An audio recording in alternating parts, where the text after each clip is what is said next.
안녕하세요. 복잡하고 어려운 행정 이야기를 쉽고 재미있게 전달해드리는 세상 행정한 이야기의 성현입니다. 오늘 준비한 내용은 전에 소개했던 영상 중에 현황평가, 즉 공부상 지목이 이마이지만 실제 이용사항은 전으로 되어 있는 경우에 대해서 어떻게 평가하는지 법령적인 부분과 판례를 한번 소개시켜드렸던 부분이 있는데, 이어서 그 부분에 대해서 성공 사례가 있었어요. 이게 무슨 얘기냐?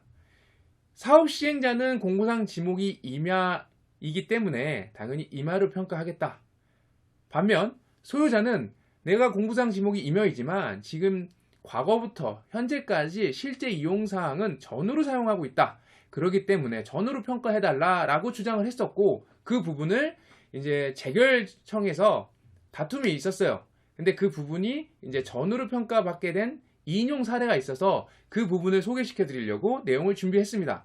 그래서 드디어 전작에 이어서 후속작까지 연작을 할 수 있는 먼저 재결서의 내용을 살펴보겠습니다. 올해 2022년 중앙토지수용위원회에서 재결했던 사업이고요. 그 재결의 내용을 아래에 한번 살펴보겠습니다. 앞전 영상에도 소개시켜드렸던 부분인데, 그 부분이 이제 참고로 그 재결서 안에 포함이 된 거죠.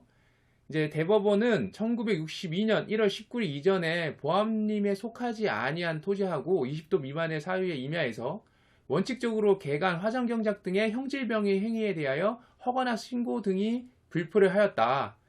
그래서 이미 일부가 전으로 사용되고 있는 토지에 대하여 불법 형질 변경을 이유로 형질 변경 이전 상태의 임야를 보상하기 위해서는 산림법 등이 제정 시행된 62년 1월 20일 이후에 개간된 것으로 법률에 의한 개간 허가 등의 대상에 해당함에도 허가 등이 없이 개간된 것이라는 점을 사업 시행자가 증명해야 된다고 돼 있어요. 그렇다면 이 내용을 약간 정리를 하자면 1962년 1월 20일 이전부터 임야이지만 실제 전으로 사용한 토지에 대해서는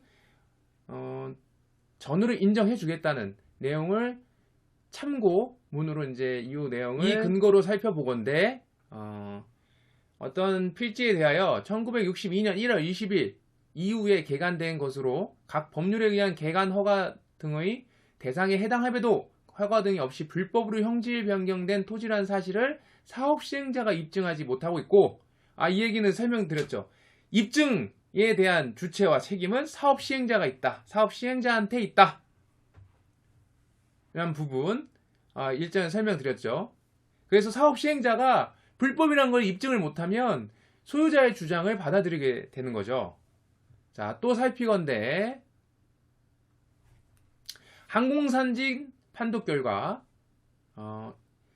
산 몇 번지의 일부 임야 중에 산 몇 번지를 이전부터 현재까지 전으로 사용하고 있는 토지로 확인되어 전으로 보상하기로 한다라고 되어 있습니다. 이 얘기는 결국은 인용이 돼서 소유자의 주장, 사업 시행자의 주장을 봤을 때 사업 시행자가 불법임을 입증하지 못했고, 또 소유자는 이게 전으로 이용되고 있으니 전으로 평가해달라고 주장을 했는데 그 부분을 인용을 해서 이제 전으로 보상하기로 한 거죠. 그리고 이 내용도 앞전에 설명드렸다시피 62년 1월 20일 이전부터 전으로 사용하고 있고 현재까지 전으로 사용하고 있는 부분만 전으로 평가를 하는 겁니다. 임야가 이만큼 있는데 저는 이만큼 사용하고 있어요. 그리고 예전에 저는 여기야. 현재 저는 여기고. 자, 이렇게 되면은 현재까지 이용이 전이 아니기 때문에 공통된 그 겹치는 부분, 교차되는 부분만 전화로 평가를 받고 그 평가에 대한 면적을 산출할 때는 항공사진을 또 판독을 하게 되어 있습니다. 그래서 항공사진 판독에 대한 부분은 이제 의뢰를 해서 그 면적을 수치적으로 산출해냅니다. 협의 단계의 보상액 내용을 살펴보면 잘 보이실런지 모르겠지만 제가 이 부분을 이걸로 커서로 한번 표시를 하겠습니다. 여기 임야라고 되어 있는 건 지목이 임야인 거고, 여기 다시 임야라고 되어 있죠. 이건 현황이 임야다 라고 해서 보상금 15만원, 약 15만원을 산정해서 보냈습니다. 그런데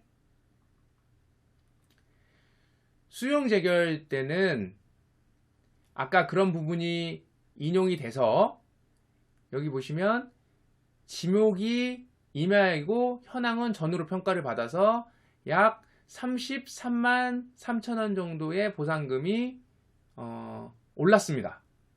그래서 이때의 사건을 결론적으로 보면 단가 증액률을 보면 협의 단계 때 임야의 단가는 15만원 정도 약, 그 다음에 수용 재결은 전후로 평가를 내서 단가가 약 33만원. 그래서 증액률이 약 120%의 성공 사례가 있었습니다. 물론 이게 전체 금액에 대한 증액률은 아닙니다. 당연히 이 수치를 극대화시키기 위해서 단가에 대해서 증액률만 표시한 거였고, 전체의 그 증액률은 그래도 부족함 없이 상당히 증액이 됐습니다. 자, 재결서를 같이 살펴봤는데요. 이 재결서만 봐도 토지 소유자의 기분이 어땠는지 아시겠죠? 끝이 아니죠. 수용재결은 끝이 아니고 한 번 더의 이의신청 기회가 있기 때문에 이의신청까지 또 갈 겁니다. 저는 이 결과가 나오고 나서 그 재결서를 쭉 읽으면서도 몇 가지의 또 핵심 포인트를 찾아냈어요. 그래서 그 부분에 대해서는 다시 한 번 더 이의신청을 진행을 해서 제가 준비한 내용은 여기까지고요. 다음에는 토지 소유자들에게 더 유익한 정보로 내용을 준비해서 찾아뵙겠습니다. 영상 시청해 주셔서 감사하고요. 성백성 행정사였습니다.